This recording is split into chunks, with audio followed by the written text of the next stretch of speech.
a better job covering the news than a network devoted to covering the news. And on occasion, when it happens, we're the ones who should be honest about it and highlight their work as we're doing tonight.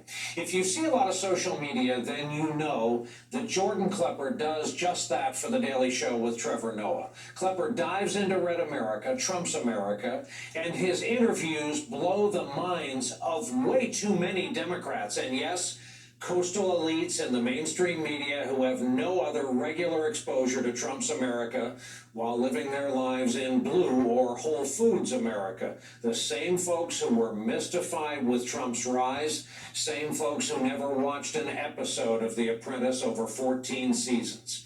Well, Klepper has done it again, and again in this snippet we will show you that's part of a longer segment from the last Trump rally in Iowa. It's tinged with sadness when you hear just how firmly the QAnon conspiracies have taken hold.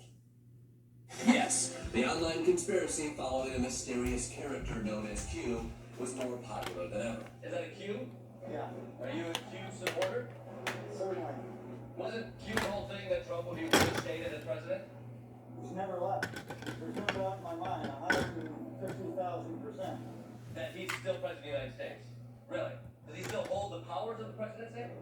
Well, he's been flying around the world on Air Force One. It says something.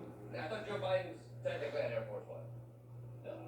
So they're faking it? Yeah, it's not even a presidency. Who is running the government right now? President Trump He's running the government. and the military.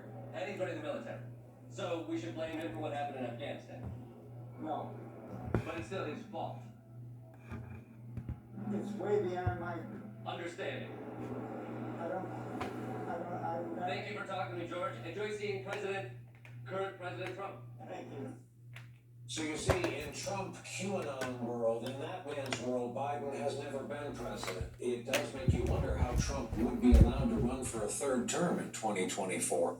Anyway, the work of Jordan Klepper of The Daily Show to take our own late night show off the air tonight, and that is our broadcast on this Tuesday evening. With our thanks for being here with us on behalf of all our colleagues at the networks of NBC News, good night.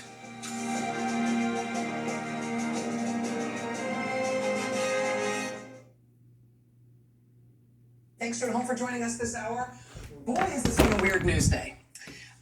We woke up to surprise news this morning that the FBI was raiding a mansion in Washington, D.C., a mansion apparently owned by Russian oligarch Oleg Deripaska, or at least by concerns close to him. Oleg Deripaska had, of course, a starring role in the Mueller report and in the whole Russia scandal when the Trump campaign, for example, was inexplicably sending secret internal polling data to a Russian intelligence officer while Russia was intervening in that election to try to help Trump win. Both Mueller and the Senate Intelligence Committee said that the intended recipient of that secret material inside Russia was this guy, Oleg Deripaska. Now, that's why his name is familiar when you saw the news that the FBI was raiding his home today.